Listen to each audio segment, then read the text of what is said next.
Hello beautiful learners, so welcome back to another YouTube video of this series and that is about endocrine system. इससे previous video में हमने बात की थी adrenal gland की और आज का जो हमारा टॉपिक होने वाला है दैट इज अबाउट पैनक्रियाज। अब हमारा जो ये पैनक्रियाज ग्लैंड होता है, ठीक है, इसके बारे में हमने पहले भी बात की थी कि एक तो ये इस तरह से लीफ लाइक शेप का होता है, ठीक है, और ये हमारा कहाँ पे होता है, एड्रिनल ग्लैंड्स के साथ ही प्रेजेंट होता है। जैसे कि हमने किडनीज की बात की थी, ठीक है, ये हमारी पेयर ऑफ किडनीज होती है यहाँ पे, ठीक है, डोंट माइंड द ड्राइंग, इस तरह से। और यहाँ पे टॉप पे क्या होता है, हमारे एड्रिनल ग्लैंड प्रेजेंट होते हैं। और तो जो हमारा पैनक्रियाज होता है वो बिल्कुल हमारी किडनीज के साथ ही, जहाँ पे एड्रिनल ग्लैंड प्रेजेंट होता है वहीं पे हमारे पैनक्रियाज भी प्रेजेंट होते हैं। पैनक्रियाज ग्लैंड को और क्या कहा जाता है, कॉम्पोजिट ग्लैंड। Composite gland. अब कॉम्पोजिट ग्लैंड इसे क्यों कहा गया, बिकॉज ये दोनों तरह से एक्ट करता है, that is exocrine as well as endocrine. यानी कि ये एक्सोक्राइन ग्लैंड की तरह भी एक्ट करेगा और एंडोक्राइन ग्लैंड की तरह भी एक्ट करेगा, इसीलिए इसको क्या कहा जाता है, कॉम्पोजिट ग्लैंड। अब अगर हम पेनक्रियाज का एक एनलार्ज्ड व्यू देखें, ठीक है, तो इसमें जो है हमें 4 टाइप्स के सेल्स दिखाई देते हैं। और 4 टाइप्स के सेल कौन कौन से होते हैं, फर्स्ट वन आता है हमारे पास अल्फा सेल। Alpha cells. अब ये जो अल्फा सेल होते हैं ये क्या सिक्रीट करते हैं, ग्लूकागॉन। ग्लूकागॉन। सेकेंड आते हैं हमारे पास beta cells. Beta cell. Beta cell secrete करेंगे इंसुलिन को। Okay, alpha cell secretes glucagon and beta cell secretes insulin. Third one आते हैं हमारे पास delta cells. Delta cell. Delta cell secrete करता है सोमैटोस्टैटिन। सोमैटोस्टैटिन। और द लास्ट वन जो आता है हमारे पास that is F cell. F cell. ये जो एफ सेल होता है ये सिक्रीट करता है हमारा पैनक्रियाटिक पॉलीपेप्टाइड। Pancreatic polypeptide. और इस पूरे स्ट्रक्चर का नाम क्या होता है, that is islets of Langerhans. ठीक है, आइलेट्स ऑफ लैंगरहंस या फिर पैनक्रियाटिक आइलेट्स। ओके, इसके अलावा ये जो आपको आउटर वॉल पे ये जो आपको फ्लावर टाइप चीज दिखाई दे रही है, इसको क्या कहा जाता है, दैट इज एक्सोक्राइन पैनक्रियाज।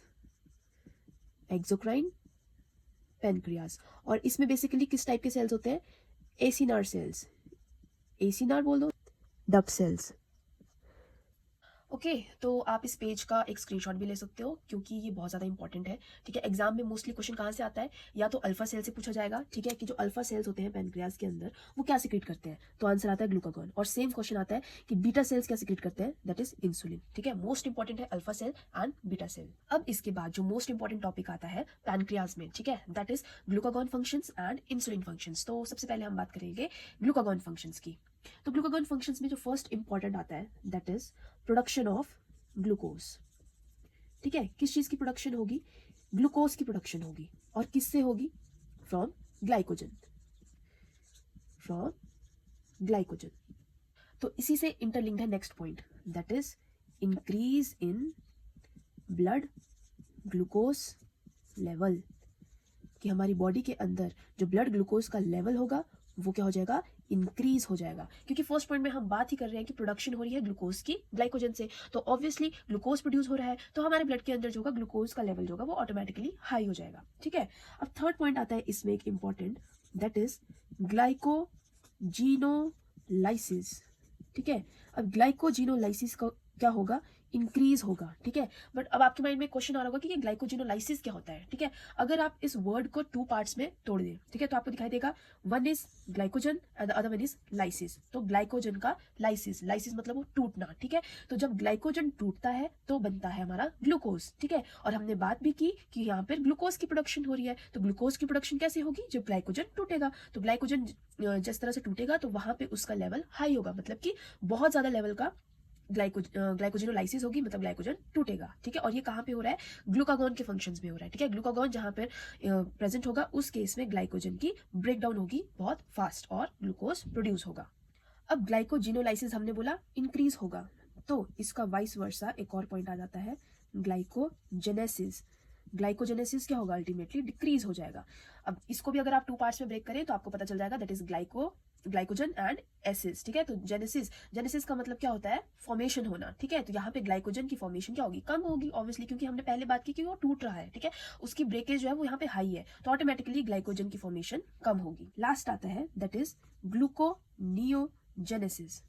अब ग्लूकोनियोजेनेसिस क्या होगा, इंक्रीज होगा, ठीक है। जैसे कि वर्ड ही बता रहा है, gluco means glucose and neo means formation और जेनेसिस मतलब बनना। तो ग्लूकोनियोजेनेसिस, ग्लूकोज की फॉर्मेशन क्या हो रही है, इंक्रीज हो रही है, ठीक है। और ये हमने फर्स्ट पॉइंट से भी बात की, ठीक है। तो सारे points in the and automatically क्या कह रहे हैं, एक ही चीज कह रहे हैं कि ग्लूकोज की प्रोडक्शन हो रही है, ग्लाइकोजन की ब्रेकडाउन हो रहा है, और ग्लाइकोजन बॉडी में कम प्रेजेंट होगा, ग्लूकोज बॉडी में ज्यादा प्रेजेंट होगा। ये कब होगा, जब ग्लूकागॉन के फंक्शंस की हम बात करें, ग्लूकागॉन प्रेजेंट होगा, ठीक है। ग्लूकागॉन ये रोल प्ले कर रहा है, ग्लूकोज के लेवल को बढ़ा रहा है, ग्लाइकोजन के लेवल को कम कर रहा है।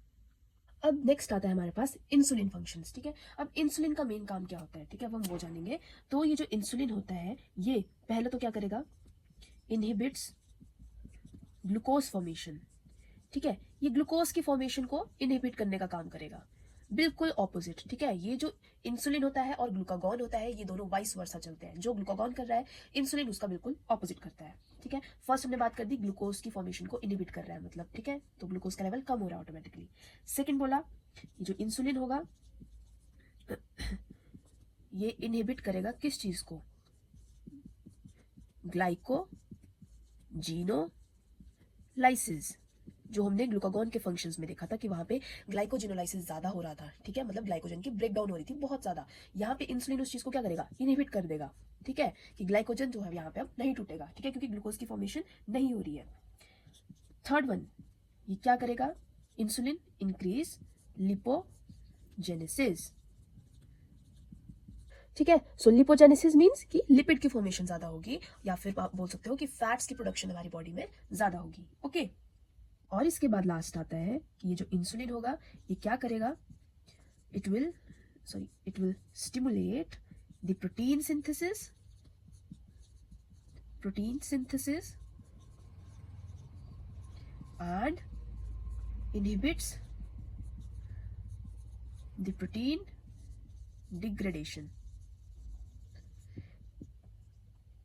मतलब जो इंसुलिन होगा वो प्रोटीन्स की सिंथेसिस करेगा, ठीक है, प्रोटीन्स की फॉर्मेशन करेगा, उसे बनाने में हेल्प करेगा, और डिग्रेड नहीं करेगा, उसको तोड़ेगा नहीं, ठीक है, प्रोटीन्स को तोड़ेगा नहीं, जबकि उनको बनाने में हेल्प करेगा। तो ये सारे थे हमारे इंसुलिन के फंक्शंस। इंसुलिन में हमने क्या देखा कि ग्लूकोज की फॉर्मेशन नहीं हो रही है, ठीक है, वहां पर ग्लाइकोजन की लाइसिस भी नहीं हो रही है, ग्लाइकोजन की फॉर्मेशन हो रही है, लिपिड्स की फॉर्मेशन हो रही है, फैट्स बॉडी में बन रहे हैं, प्रोटीन्स की सिंथेसिस हो रही है। ये सब चीजें देखी हमने जब इंसुलिन के फंक्शंस हमने जाने। और ग्लूकागॉन के फंक्शंस में हमने क्या देखा था कि वहां पे ग्लूकोज की प्रोडक्शन हो रही थी, ग्लाइकोजन का ब्रेकडाउन हो रहा था, ठीक है, और ग्लाइकोजेनेसिस भी डिक्रीज हो रही थी। तो ये सारे थे जो डिफरेंसेस थे, ठीक है, ग्लूकागॉन के फंक्शंस में और इंसुलिन के फंक्शंस में। ये बहुत ज्यादा इंपॉर्टेंट है, आप दोनों पेजेस का स्क्रीनशॉट ले लीजिएगा, क्योंकि एग्जाम्स में बहुत ज्यादा क्वेश्चन जो है वो यहीं से ही पूछे जाते हैं, या फिर इंसुलिन के फंक्शन से पूछ लिया जाएगा, ठीक है, कि ग्लाइकोजिनोलाइसिस किस में ज्यादा होगी या किस में कम होगी, ग्लूकोज की फॉर्मेशन किस में ज्यादा होगी किस में कम होगी, ठीक है। इस तरह के क्वेश्चन, ट्रिकी से क्वेश्चन पूछे जाते हैं रिलेटेड टू दिस टॉपिक, ठीक है। So I think this was all about this topic pancreas, ठीक है। पैनक्रियाज में हमने जर्नल हाउस के इंट्रोडक्शन देखा, उसका स्ट्रक्चर हमने जाना,